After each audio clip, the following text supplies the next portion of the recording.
Okay, so I wanted to record the Civil War lecture, and I'm going to kind of start over from the beginning because different ones of you stopped at different places, and it makes it kind of hard to, make sure everyone's getting all the information that they need. So if you've heard some of this, you can kind of skip through it. I've got my timer going so I can keep an eye on how long I go. Um, so basically, a lot of this we've already kind of talked about to some extent, referring to the notion of the market economy and the power of the railroad. And I think I got to all of you and mentioned that the Southern Democrats not being in Congress really kind of frees up the United States Congress to push through a lot of major kind of market economy reforms that they were wanting to do. Things like the railroad and telegraph and Homestead Act and that kind of thing. And it does lead to kind of an increase in corruption. Now, not immediately, but certainly by the time you get to the 1870s, and especially by the time you get to the 1880s, corruption is becoming an increasing problem. And so it takes a while for the effect of that to be noticed. And of course, the overall industrialization. Think about the Betts video, and how you really see that the North has far more resources than the South. We talked about the weapons. I think I got to that with all of you, and the importance of the conical shaped bullet and the rifling and that kind of thing. And I think most of us have a pretty good idea over the essential differences between the two different sides. And you can read right here exactly kind of what the gist is. The you know the big thing is that the North doesn't quite have the leadership. They don't quite have the organization, and I would argue they don't quite have the will to win until you get to about 1863. Certainly late in 1862. Whereas the South, their idea is if we can hold on and get the North to come to terms. Even when Robert E. Lee is going into places like Antietam and Gettysburg, he's not trying to bring the United States to their knees. He's trying to get the United States to the bargaining table. And so I think that recognizing that that's what he was trying to do, and in the meantime, they were just trying to hold off. That's kind of an important kind of thing to take with you. And again, keep in mind that the impact of the blockade. Keep in mind the kind of the multiple ways in which the Union Army kind of goes after the South, and the South is really hampered by its attachment to slavery. The fact that they have first off, they don't have the population numbers to begin with, and a percentage of that population are slaves. And of those slaves, some of them are going to be women and children and the elderly. And that's going to limit them quite a bit. I think, and I know there was one class that I didn't quite get to talking about the generals. The big story there is, first off, understand that you've got a couple of different theaters. You've got East and West. You've got Union Confederacy. You definitely see that McClellan is the big organizer, except, of course, he's not really, he doesn't want to punish the South. He's not convinced that this is the right path.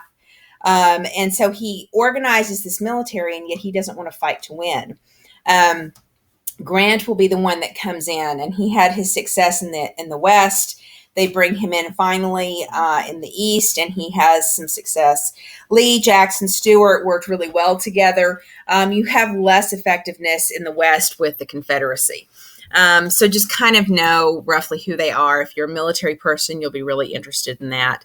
And you can see the limited war, some of the battles, Battle of Shiloh, the Second Battle of Manassas, the Battle of Bull Run, those things like that. The real result of the limited war is going to be the stalemate. The fact that nobody, and it's not that people aren't really dying or that there's not really bloody fights, because there are. The big issue that you see happening is that nobody's walking away with a clear kind of, total victory. And you're not having sustained victories, like multiple ones right in a row. And so that tends to create this real sense of frustration in 1861 and 62. And of course, this is where, by the time you get to the end of 1862, part of the reason why the limited war becomes less viable for the South is the effectiveness of the blockade. And you're going to see that. The effectiveness of the blockade is working, but the victories in the East, because of Robert E. Lee and Stonewall Jackson, are convincing the South that if we can hold on a little bit longer, if we can just get that one victory, if we can really get into the United States and strike them and scare them, we'll get them to the bargaining table. And so you definitely see that's being a huge deal. Antietam's an interesting story. Antietam's one of those moments in history where you really kind of makes you think about divine intervention. Basically, Robert E. Lee's battle plans were discovered by a Union scout. And what's interesting about this is we don't have any idea where those plans came from. They were wrapped in some cigars or wrapped around some cigars. But back in those days, it wasn't like they had printing presses, right? So these are handwritten orders. So they don't know exactly where they came from. And so it's kind of interesting that basically, I think it's Meade at this point, discovers I'm getting my battles and my generals confused, but not that that's catastrophic, since you can probably Google Antietam to find out the generals, but I think it was Meade. What you see is that he gets these battle plans, and he's able to win at Antietam, although barely. And so that's going to allow the Union to have this other victory and kind of keep them going on and fighting. So that's what the deal is with the limited war. It's taking us to the next step. Now, by 1863, like I said, the blockade is making the South feel a little more desperate, and Antietam certainly had kind of spooked the North a little bit, and the North is ready for this thing to be over. They're frustrated that the fighting's going on this long. Raising armies, notice the similarities between the two. That they both use militias. Now, the difference is that the militias also rely on volunteers, and there's these draft quotas where states have to send so many soldiers, and they start by sending their militias, and then they go to volunteers, and then they go to a draft, right? In the South, they initially start off with the militias, and of course, a lot of guys sign up to go fight because they're going to defend their homes, right? That gets a little trickier the longer this war wears on. But the militias were very much kind of Articles of Confederation kind of stuff, where the governors had a lot more control than, say, the president did, which isn't as big of a deal in the East when you have Robert E. Lee as the leader of the military, and he's, known and respected.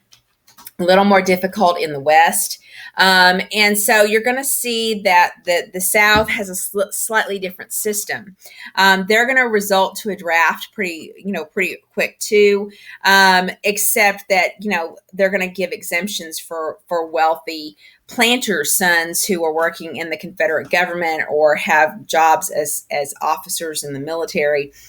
So you're still going to end up with the Confederacy being fought by a lot of poor whites and a lot of small farmers and that kind of thing. Now, in the North, the big deal is going to be that you can pay somebody to take your spot in the draft. So they do end up resorting to a draft. And you've got a lot of wealthy guys that don't want to be drafted. So they're able to pay a commutation fee, and that's going to keep them exempt. And there's going to be a lot of resentment towards that. So the draft riots are kind of an interesting story that comes from this period, this idea that that not everybody was super happy about the raising of forces. And it's during 1863 that you see the Emancipation Proclamation is drafted. That's going to be drafted largely because, Lincoln wants to deprive the South of one of their ways of fighting. And clearly the blockade is working, but it's not working fast enough. And so hoping to free slaves in areas where states are in rebellion is going to find a way to deprive them of the workers that they need. So that's another aspect of kind of this full mobilization.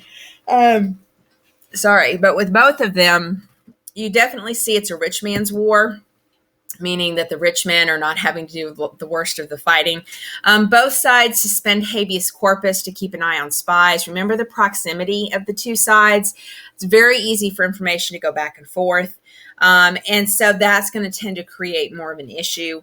And habeas corpus is allowed to be suspended according to the Constitution during times of war. So Lincoln was well within his right, but it was certainly controversial. And a lot of people criticized him for that. So you might kind of stick that in the back of your head, because sometimes the suspension of habeas corpus becomes, comes up in types of history stuff and analysis. Raising money, the size of the government is a real issue here. If you're going to fight a war, you need a government that's efficient. Well, the Confederacy, of course, is predicated on the notion of a small government, except that makes it a lot harder to fight a war. And so for the Confederacy, they don't have these internal structures in place as far as tariffs and all that kind of stuff. They don't have the banking system. They don't have the credit system. And of course, the South is going to be automatically against tariffs. Of course, the blockade is going to make that largely irrelevant. And so the Union is going to rely on an income tax. You're going to see the creation of the Internal Revenue. Excise taxes. The moral tariff is one of the highest tariffs ever. This is another element of the Republican-controlled Congress. Greenbacks, printed money, paper money. We saw this with Jackson a little bit, talking about specie versus paper money and state banks versus the national bank.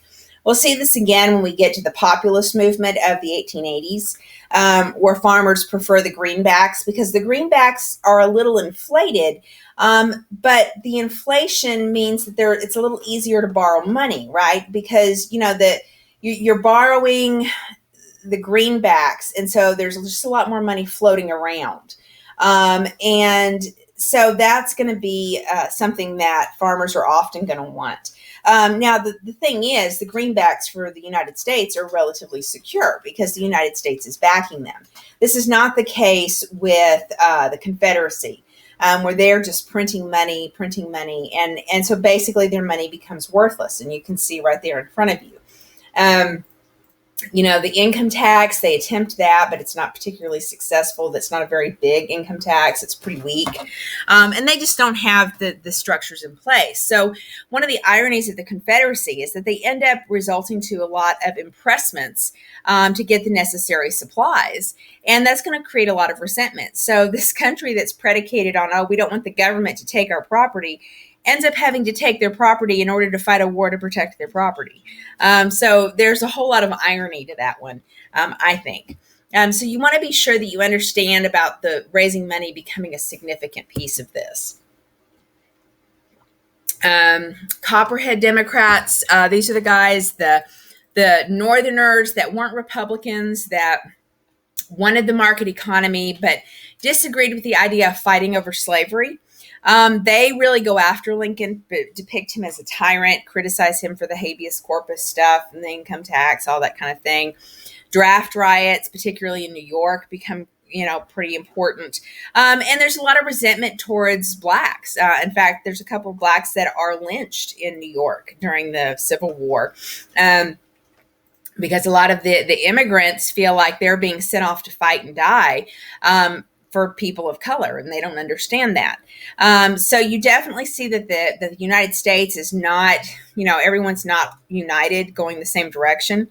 Now, in the Confederacy, the problems are really much more tied to food and material shortages and resentment about government control. The Army does have some problems with desertion. Women, of course, are very important. Particularly in the Confederacy, women that keep the farms and plantations and work, businesses going. The women in the South really do without quite a bit. They're kind of there's a sense of kind of this hidden strength for women in the South for holding this together. Now, that's not to say that women in the North didn't do that too. Women up North served in a lot of different areas, but I think that the Confederacy, for all that it had these expectations about who women were and that they were frail, their participation, in the war is was pretty interesting. So one of the things that that I wanted to point out to you is in 1863, you have this being the really the turning point year. The victory at Vicksburg, Mississippi, cuts the Union in two, basically solidifies Union control of the Mississippi River. Gettysburg, Robert E. Lee is going to face a serious defeat in Gettysburg. And many people point to Gettysburg as being a turning point. Not that the war goes on for over a year after this, but Gettysburg is going to make the difference in really kind of showing that the South is not going to be able to win. That makes twice that that Grant has tried to come into the North to be successful and has failed. And it's around this time after Vicksburg that you're going to see Grant is put in charge of the Eastern Front. And so the South keeps losing soldiers, right? They lose Stonewall Jackson, and these are the things that are going to add up to a defeat of the Confederacy. I'll probably play that link right there. Takes you to a video clip of the Gettysburg Address. I'll probably attach that separately, but along with this. The Gettysburg Address is very short. It is a pretty amazing speech. The Gettysburg Address really gives you a sense of the purpose for the Civil War. And I think it's important to see how Lincoln manages to do that. Now, in 1864 is when you really see things begin to change. General Sherman starts his march to the sea, begins to essentially destroy, everything in sight, burn farms, burn homes.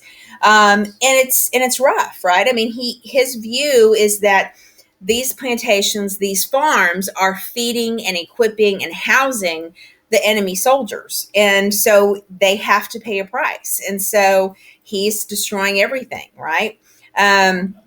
And that part of the reason why the South hadn't given up yet, despite its losses, especially after 1863, is going to be tied to the fact that the war had not been terrible enough for ordinary people.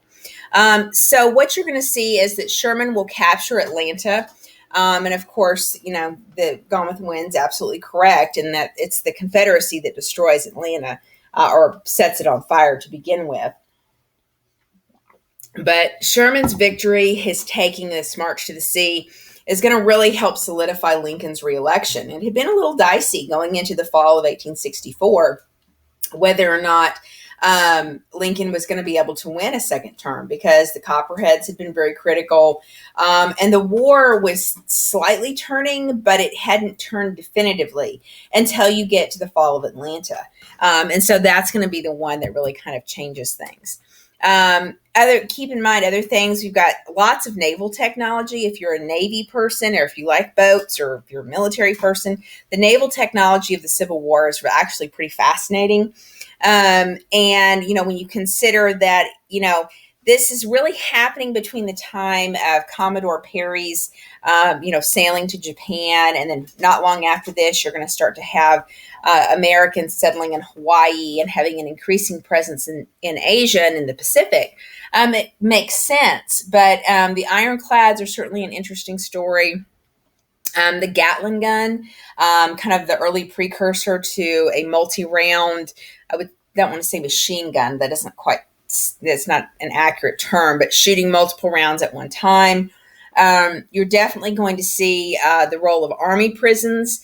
Of course, the army prisons in the South were notoriously terrible. Andersonville, matter of fact, the head of Andersonville actually gets executed for war crimes. And of course, you've got, just a lot of different issues over discipline and requisitions that influence the war in a bunch of different little ways. So the big idea here is that, and I mentioned this before, the military aspect, the role of the battles and some of the ins and outs of that are pretty easy to look up, pretty easy to verify.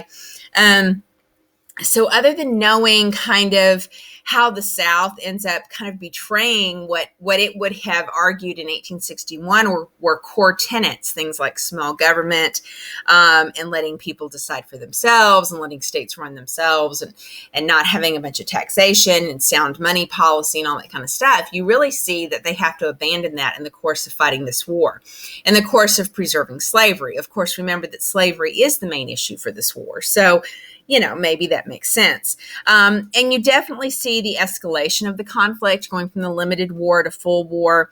And then once you get past the election of 1864, things really start to get interesting. Now, the other big story with the Civil War is not just the nuts and bolts of fighting and some of these ideas about government and executive office and taxation and stuff like that. The other big idea here is going to be emancipation. And this is the thing that Lincoln clearly had always had a soft spot for. He was never comfortable with slavery, wasn't sure emancipation was the answer, but wasn't comfortable with slavery. And many people put words into his mouth about what he was trying to do. And what you see is that Lincoln, it takes him a while to come around to emancipation. He does begin to move that direction. You get into 1861, 1862, you have Union officers, Union forces, when they move into an area and get control over it. You have slaves really on their own coming to the Union Army saying, hey, we want to be free. So there's a lot of interest in slaves on their own to set themselves free by leaving their masters and going to the Union Army. And that's not something that's happening because Lincoln makes a promise. That's just happening on its own, with slaves taking that advocacy for themselves. And so what will happen is that one of the Union generals, and his name escapes me, will come up with basically a contraband order that says that they can confiscate slaves and use them, in order to take them away from their masters so that the Southerners in that area don't have access to this free labor and they can't be used against the Union Army. So the Confiscation Acts will kind of be in place in 1861 and 1862. And so this will begin to make it easier for the Union to free slaves and to stop the expansion of slavery. And so this will add up so that by 1863, Lincoln can very easily say, well, let's just expand this idea. It's working so well. And it's not that he wants to keep slaves. It's rather that he understands that there are people up north that are very uncomfortable with the idea of, Black citizens. They're not, they don't know that ending slavery this way is the way to go. There's just a lot of questions. Some of these questions are legitimate concerns about the economy or legitimate concerns about preparation for citizenship. Other concerns are just flat out racist. And any kind of variation in between, right? So there's just a lot of difference of opinion, I think, is the best thing. And if you've listened to the speeches that Lincoln made, you can definitely see that he talks about that. So he will create the Emancipation Proclamation that frees some of the slaves, only those in the Confederacy. And keep in mind that this happens even though the Confiscation Acts are technically already kind of working this way anyways. And he convinces the North that this is part of a war effort, right? And it defers total emancipation because he's waiting until a later date. He's got to get kind of this sense of unity. And you'll see that when you hear his speech from April 11th, 1865, where he clearly talks about the fact that it's better to have the 13th Amendment ratified appropriately than, some kind of shortcut method, right? So just keep in mind that the Emancipation Proclamation does free slaves, but you also have slaves freeing themselves of their own accord. You've got confiscation acts in place. Does it really matter if it's propaganda or moral support or whatever? At the end of the day, the Civil War is still about slavery, still ends slavery, but it's not as simplistic as we often want to think that it is. Keep in mind, too, that you have a number of free blacks up north that want to fight in the war. They want to end slavery. You also have runaway slaves or slaves that have set themselves free through the Confiscation Acts that want to participate in the war effort. And so finally, the United States will basically utilize black soldiers in order to increase their manpower. They require white officers. And this has a lot of benefits. I mean, first off, you have well-to-do young white guys that this provides them an opportunity to have the leadership experience of being an officer. And you also see that it's going to provide some opportunities, things like pensions for black soldiers. And that this doesn't mean that there's an end to discrimination or racism or anything like that. It also doesn't mean that that black soldiers are treated exactly the same. There's many criticisms that they were used for undesirable duties, many criticisms that they were put on the front lines. At the end of the day, they wanted to fight. They wanted to contribute to this war effort. And they did this regardless of the racism and discrimination that existed up north, or the fact that, the South was still holding slaves. And black soldiers become an integral part of the military for the entire, for American history. I mean, going back to Crispus Attucks. So they're very important part of the military action. They'll be very important in the Spanish-American War. And they do face a great deal of risk. And they do exhibit a great deal of bravery. The movie Glory does a really good job of kind of depicting that, if you ever get a chance to see that. The election of 1864, Lincoln wins. And the Confederates surrender at Appomattox, and then he will be assassinated in April of 1865. Now, just prior to his assassination, but after the election, the 13th Amendment is ratified. And it's accepted. So that piece of the puzzle has already been done. So Lincoln does get that ushered in. That's his major contribution. But the problem is that Andrew Johnson comes in, takes over as president, and he is no Lincoln. Andrew Johnson was from Kentucky, I think it was. No, Tennessee.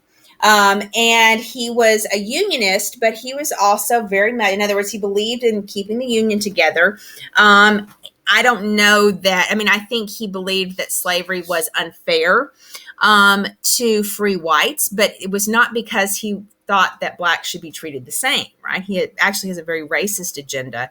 But because he's from Tennessee, because of his attitudes, he tends to be pretty friendly with the Democrats. And so Johnson's going to come in and take over in 1865 for Lincoln, who has begun this process of Reconstruction that we'll look at in a little more detail, and that you've heard him kind of reference in the speech. And Andrew Johnson's going to take it and then end up kind of creating some issues.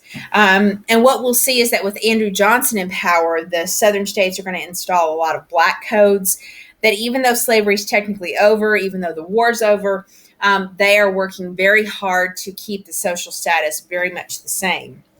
And so he'll actually really facilitate, Johnson will, the overall role of getting some of these states back into the Union until the radical Republicans come in and basically kick all these plans to the curb. So in a nutshell, the plan for Reconstruction, Lincoln's plan was what we call a 10% plan. It offered amnesty, so basically forgiveness to Southerners who proclaimed loyalty to the Union and supported emancipation. Once 10% of the voters from 1860 took the oath, the new state government could be created. So this is what he's referring to in that speech when he's talking about Louisiana. He does require the abolishment of slavery, so the 13th Amendment has to be passed. And congressional Republicans who want to make the South pay for the Civil War are going to try to pass the Wade-Davis bill, right? And the Wade-Davis bill is much more punitive, makes things much more difficult for the southern states. They have this ironclad oath that says, you could never have aided or participated in the rebellion. 50% of the 1860 voters had to take the oath. And so this battle between Lincoln and the congressional Republicans kind of stalls out because of his assassination. And so what's going to happen is that you have over 500,000 men that will die. The South in particular is decimated, and an entire group of young men. There's a whole generation of women that are widowed or that, never marry, that kind of thing. You have a generation that's pretty scarred by this. It's not going to be until Teddy Roosevelt that you see much desire to go back to war. Racism is still all over the place, and that's a major issue there. I encourage you to kind of click on these links with the crash course. If you're wanting to go into a little more detail than this quick drive-by that I've given you, these crash course videos do a really good job of that. His crash course is good on the Civil War, and he has one that's specific just for the battles of the Civil War, if that's what you want to hear. So those are linked here if you would like to see those.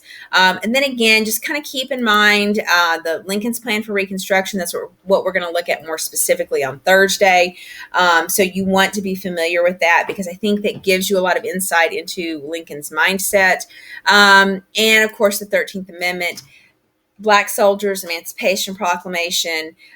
Keep in mind that the factors of war, just kind of in a general sense, some of the key battles that are going to be things like the Bull Run, you got Antietam, Gettysburg, Vicksburg, Atlanta, and the naval blockades, very important. And even just kind of the general, like this, the emergence of the ironclads and that kind of thing. So there's a lot of political issues that kind of simmer under the surface with the Civil War. It's far from a nice, neat, tidy package. But this kind of gives you the big ideas that you need to know going forward. It only took me about 30 minutes to do, maybe 31. So I will leave this here. Like I said, I'll share the Gettysburg Address along with this as well.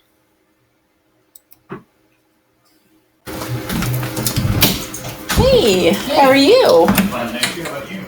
I'm good. The roast smells I'm good. I have one. All right, hey, Dad.